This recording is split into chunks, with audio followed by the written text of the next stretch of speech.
ये कहानी लगभग हर घर की है, जहाँ शादी के बाद लड़के की माँ और लड़के की बीवी को ये असुरक्षा हो जाती है कि कहीं उनका पलड़ा लड़के के सामने हल्का ना पड़ जाए। ऐसे में चालाक बहू सास को कैसे देती है जवाब, चलिए देखते हैं इस कहानी में। सौम्या और उसकी सास एक दूसरे से जलन की भावना रखती। दोनों के बीच सिर्फ कंपटीशन था कि आखिर शेखर है किसका। शेखर यानी सौम्या का पति और कंचन बहन का बेटा। एक दिन सौम्या अपने कमरे में शेखर से फोन पर बात कर रही थी।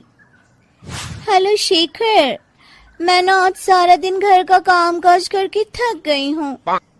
क्यों ना शाम को किसी क्लब में चले? Okay baby. कमरे के बाहर कंचन बहन सौम्या और शेखर की सारी बात सुन लेती हैं। बड़ी आई मेरे बेटे को लेकर क्लब जाने वाली। शाम को तो वो मेरे साथ मंदिर जाएगा। शाम को शेखर जल्दी वापस आता है और सौम्या भी शानदार ड्रेस पहनकर तैयार रहती है। अरे शेखर बेटा, अच्छा हुआ तुम आ गए। बेटा लगता है मेरी कमर में लचक पड़ गई है। हाय मैं तो मर गई। अरे माँ, क्या हुआ? मेरी तो सौम्या से बात हुई थी, उसने तो मुझे कुछ भी नहीं बताया। तभी शॉर्ट चमकीली ड्रेस में फुल मेकअप में सौम्या वहां आ जाती है। सौम्या, तुमने ये क्या हाल बना रखा है? माँ की कमर लचक गई है। जल्दी चलो, हमें माँ को डॉक्टर के पास ले जाना है। लेकिन माँ अभी कुछ देर पहले तो ठीक थी। हाँ, मैं तो नखरे कर रही हूँ ना। नहीं माँ, सौम्या का ये कहने का मतलब नहीं था। चलो, हम अभी डॉक्टर के पास चलेंगे। सौम्या परेशान सी माँ की तरफ देखती है। शेखर माँ को पकड़कर कार की तरफ ले जाता है कि तभी कंचन सौम्या की ओर देखकर आंख मारती है। कंचन सौम्या की तरफ शरारती हंसी हंसते हुए कहती है, सौम्या बेटा, जरा खाने में कुछ चटपटा बना लेना। मैं शेखर के साथ डॉक्टर के बाद मंदिर जाऊंगी और हमें आने में देर हो जाएगी। शेखर और कंचन जैसे ही कार में बैठने जाते हैं, सौम्या वहां आ जाती है। शेखर, मुझे ना माँ की बहुत चिंता हो रही है। क्यों ना मैं भी आपके साथ चलूं? खाना मैं घर आकर बना लूंगी। वाह सौम्या, तुम कितनी अच्छी हो। तुम्हें माँ का कितना ख्याल है। सौम्या कंचन की ओर देखते हुए, आखिर तुम्हारी माँ मेरी माँ भी तो है। अरे नहीं सौम्या बेटा, तुम परेशान ना हो। अरे माँ नहीं, सौम्या भी आपके ठीक होने तक परेशान ही रहेगी और उसका मन भी काम में नहीं लगेगा। चलो सौम्या, तुम भी साथ चलो। सौम्या पार्टी की ड्रेस में ही शेखर के साथ कार के सामने सीट पर सवार हो जाती है। कंचन रास्ते में कहती है, अरे शेखर, ये तो किसी चमत्कार से कम नहीं। क्या हुआ माँ? बेटा, मेरे कमर की लचक तो मानो गायब ही हो गई। सौम्या तो समझ चुकी होती है, लेकिन वो शेखर के सामने अनजान बन जाती है।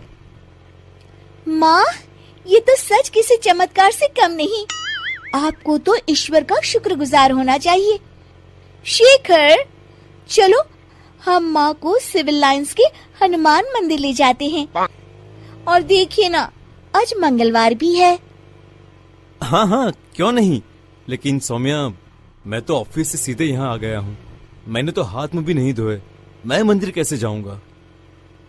कोई बात नहीं शेखर, मैं और माँ भगवान का शुक्रिया अदा कराएंगी। चलो अच्छा ही है, ये मेरे साथ रहेगी और मैं मंदिर के भी दर्शन कर लूंगी। रही बात शेखर की, तो अच्छा ही है। अगर वो मेरे साथ नहीं तो इस सौम्या की बच्ची के साथ भी नहीं रहेगा। मंदिर के बाहर काफी भीड़ देखकर कंचन और भी खुश हो जाती है। दर्शन करने में कम से कम 2-3 घंटे तो लग ही जाएंगे। माँ, यहाँ पर तो काफी भीड़ है, यहाँ काफी वक्त लगेगा। चलो यहाँ कल आ जाएंगे। नहीं बेटा, मैं यहाँ से हनुमान जी का शुक्रिया अदा किए बिना नहीं जाऊंगी। वैसे भी मेरा आज सारा दिन का उपवास है, दर्शन करके ही मैं कुछ खाऊंगी बेटा।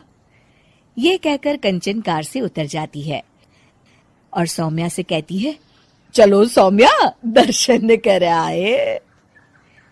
माँ, मैं तो आपको बताना ही भूल गई, मैं ऐसे कपड़ों में मंदिर कैसे जा सकती हूँ? अरे सौम्या, मैंने तो ध्यान ही नहीं दिया। ये कपड़े तो काफी छोटे हैं, मंदिर में पहनकर जाना ठीक नहीं रहेगा। और बिना दर्शन किए माँ कुछ खाएगी नहीं। अब क्या करें? अरे करना क्या है, माँ दर्शन कर ले, हम यही कार में माँ का इंतजार करेंगे। माँ, अब मंदिर में दर्शन करें, तब तक मैं और सौम्या पास के होटल से कुछ खाकर आते हैं। और हाँ, आपके लिए भी पैक करवा लेंगे। फिर क्या था, निराश चेहरा लिए कंचन मंदिर चली जाती है। सीख, चालाकी उतनी ही अच्छी है जिससे किसी को नुकसान ना पहुंचे, वरना कभी कभी ज्यादा चालाकी नुकसान का कारण भी बन जाती है।